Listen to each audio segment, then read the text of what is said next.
positif. Alors je vous propose d'accueillir Benjamin Mouton. Il a été l'architecte en chef de Notre-Dame pendant 13 années, entre 2000 et 2013. Bonsoir Monsieur Mouton, soyez le bienvenu.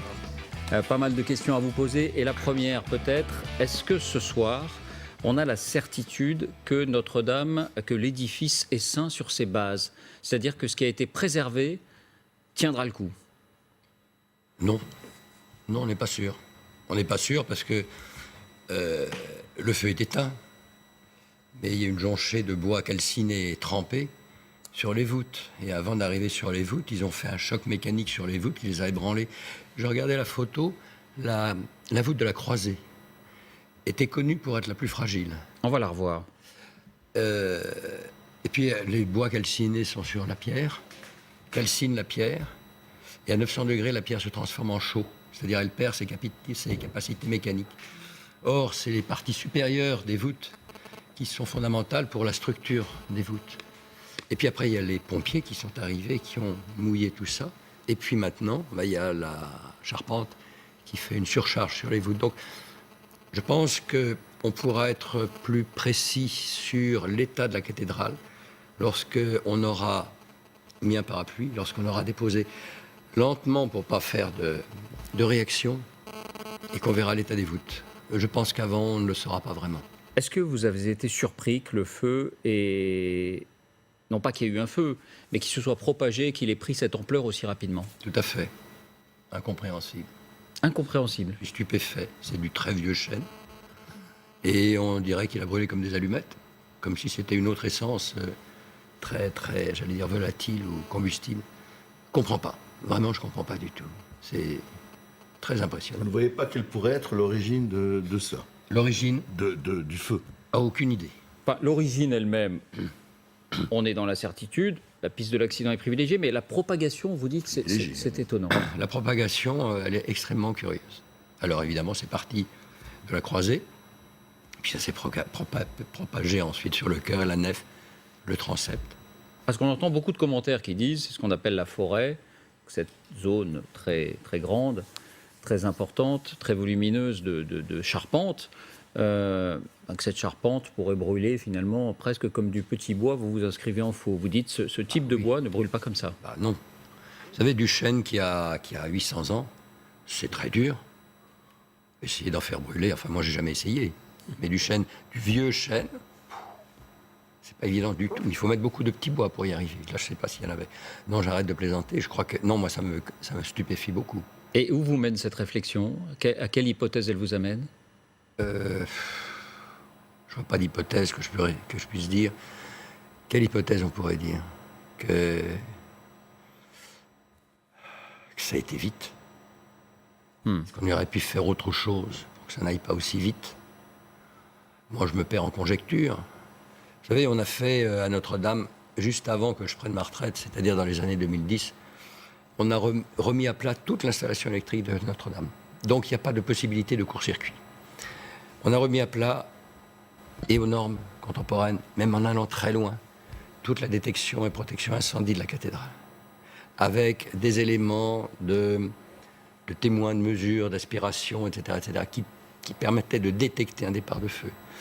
Vous avez en bas de la cathédrale 2 hommes en permanence qui sont là jour et nuit et qui sont là pour aller voir dès qu'il y a une alerte et appeler les pompiers dès que le doute est levé. Ils sont là en permanence? En permanence, oui. Pourrait-il avoir, excusez-moi, de différence de mécanisme d'alerte? Impossible? Tout est possible. Tout est possible. Moi, je vois mal parce que, bon, ça a été un travail colossal. Et puis, vous savez, c'est comme dans tous ces chantiers de monuments historiques, surtout à Notre-Dame, on a un encadrement technique, normatif, de contrôle, etc., qui est considérable, qu'on ne voit nulle part ailleurs, qui est considérable. Donc là, je veux dire que je suis quand même assez stupéfait. Et pendant les 13 années où vous avez été l'architecte en chef du bâtiment, vous n'avez pas eu connaissance de départ de feu? Ça n'est jamais arrivé? Non. Je suis ravi. On voit bien Jérôme. quand même que les travaux de restauration d'un monument historique qui date de tant de siècles accentuent la fragilité du monument lui-même Et l'un des problèmes qui se pose aussi, c'est la surveillance de ce type de chantier. C'est-à-dire qu'il est quand même ahurissant que dans les défenses, et j'entends les défenses évidemment de gens de bonne foi, nous disent il n'y avait plus un seul ouvrier sur le chantier. En d'autres termes, il n'y avait plus personne qui surveillait un chantier de cette importance, alors qu'à l'évidence, à partir du moment où il y a un chantier de rénovation comme ça, dans un monument historique de cette portée, on ne comprend pas qu'il n'y ait pas des conditions de surveillance strictes, permanentes, 24 heures sur 24 qui soit posée. Et là, je pense que la loi va devoir évoluer sur la façon dont on peut rénover, restaurer des monuments historiques, parce qu'il y a une carence évidente, me semble-t-il, de surveillance à minima. Vous avez sûrement raison, mais je vais mettre 2 bémols. Le premier, c'est de vous dire, vous savez, quand les ouvriers s'en vont du chantier, c'est la surveillance générale qui reprend ses droits, qui n'a pas vraiment quitté, et qui continue. Donc il n'y a pas de différence. Mais elle n'est pas spécialement adaptée à travaux de rénovation du monument historique. C'est-à-dire qu'on est resté sur les 2 hommes tout en bas en permanence 24 heures sur 24. Mais avec des appareils de mesure et de détection en permanence dans les combles. En ajoutant une chose, c'est que ces appareils de détection qui sont dans les combles sont alimentés de telle sorte qu'il n'y ait aucun risque de court-circuit. On a déporté tous les éléments de branchement dans les escaliers en retrait des portes coupe-feu. La deuxième observation que je vais faire est la suivante, et peut-être vous allez être surpris. Quand vous regardez les statistiques sur les sinistres dans le bâtiment, vous voyez les monuments historiques, c'est presque rien. Alors, parce qu'il y a très peu de monuments historiques, tout simplement. Non, c'est parce que ces chantiers sont très, très surveillés, très encadrés, avec des mesures qui sont drastiques en ce qui concerne la protection, la surveillance, etc., etc. Donc là, moi, je pense que je vous donne la parole, Franck, qui affaiblit un édifice, moi, j'y crois pas. Monsieur Mouton, ce que vous nous décrivez mène tout droit à l'hypothèse de quelqu'un qui aurait cherché à ce que l'incendie se développe. Je garderais bien de faire la moindre hypothèse. C'est très délicat et dans l'état évidemment, actuel des choses, je crois qu'on peut rien dire. On verra plus en détail tout à l'heure ce qu'il en est du sentiment de la justice et de l'ouverture de cette enquête. Pour l'instant, cette hypothèse n'est absolument pas privilégiée. Alors, dans l'ordre, Franck et puis Juliette. Pardon, juste un mot. L'hypothèse des 2 départs de feu, elle tient ou elle ne tient pas? Vous l'avez entendu? J'ai entendu parler par mon confrère Philippe Villeneuve, qui est l'architecte en chef des monuments historiques, qui m'a donné son accord pour que je participe ici ce soir. Il m'a dit avoir connu un seul départ de feu, dans la noue, c'est-à-dire la partie de toiture qui rencontre le transept. Il me dit uniquement ça. Et il ajoute, il n'y avait pas de chantier à cet endroit-là. Il n'y avait pas de chantier à cet endroit-là. Chantier. C'est-à-dire, celui qui vous a succédé vous a dit, le départ de feu a eu lieu à un endroit où il n'y avait pas de travaux. Voilà. Il n'y avait pas de chantier. Bon, c'est un autre élément, évidemment, intéressant. Franck. J'ai une question parce que je connais bien évidemment pas votre métier, mais quand on voit une charpente aussi importante, la preuve, on l'appelait la forêt. Je sais que sur certains bâtiments, moi je vois chez moi dans les toits de chaume, il y a des produits inifugés pour protéger la propagation, et vous êtes étonné de la vitesse de la propagation. Est-ce que la charpente, elle est protégée d'un produit pour éviter cette propagation? Est-ce que ça a été fait ou ça n'existe pas? Parce que ça m'étonne qu'on n'asperge pas de produits cette charpente pour permettre d'éviter que s'il y a un incendie, ça se propage trop vite. Vous savez, pour que ces produits marchent, il faut qu'ils pénètrent dans le bois. Ouais. Alors, essayez de faire introduire dans du vieux chêne le moindre produit, que ce soit un insecticide ou un fongicide, c'est pas possible. D'accord. C'est pas possible. Si on le savait, on l'aurait déjà fait. Juliette? Malheureusement. Non, juste une remarque. C'est un bâtiment tellement ancien et effectivement en travaux, et dont on sait qu'il y avait quand même assez peu de moyens en réalité pour l'entretenir. On sait que c'était difficile, que pratiquement, moi je me suis dit, au fond, c'est presque un miracle qu'il n'y ait pas eu davantage d'incendies de ce type.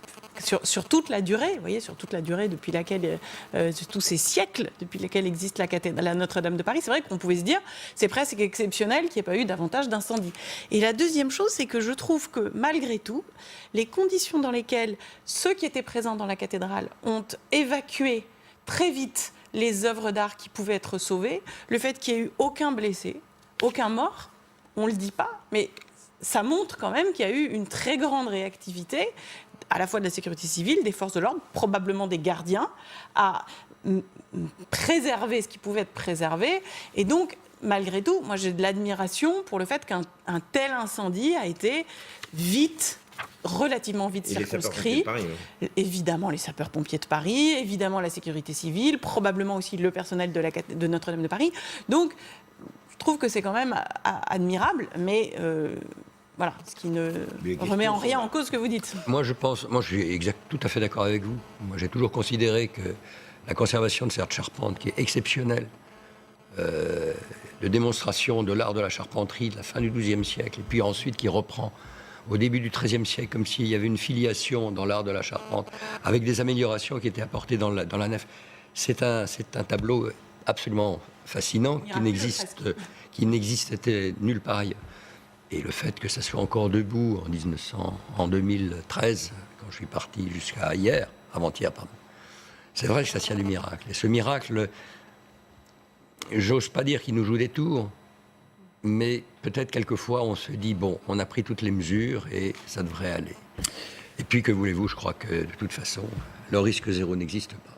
Une dernière question, Monsieur Mouton. Sur votre état d'esprit à vous, c'est la question que je posais à chacun au début de cette émission. Est-ce que vous êtes ce soir plutôt soulagé ou désemparé, consterné par ce qui s'est passé? Soulagé de quoi? Non, je ne suis pas soulagé du tout. Parce qu'hier soir, à un certain moment, on craignait que tout l'édifice... Oui, non, je crois. Non, vous n'avez pas j'y craint, crois vous. pas. Il faut savoir que les deux tours ouest, dans lesquelles se trouvent les beffrois, sont séparés de la nef par des murs dans lesquels il y a très peu de portes. Donc le passage du feu dans ces deux tours occidentales était extrêmement peu probable. En revanche, s'il y avait eu le feu là, il y a 8 cloches dans la tour nord et il y a 2 cloches dans la tour sud, dont le grand bourdon Emmanuel. Et là, évidemment, ça a été un drame épouvantable. Le feu n'a absolument pas pénétré dans une des deux tours. Pas à ma connaissance. Il aurait pu passer par les sabassons, mais apparemment, ceux-ci sont en état. Sinon, ils auraient brûlé. Pas du tout soulagé, pourquoi? Pardon? Pas du tout soulagé. Parce que je vois pas comment je peux être soulagé après l'incendie. Même si je me dis, on n'a pas tout perdu. Non, je peux pas être soulagé, je suis désolé.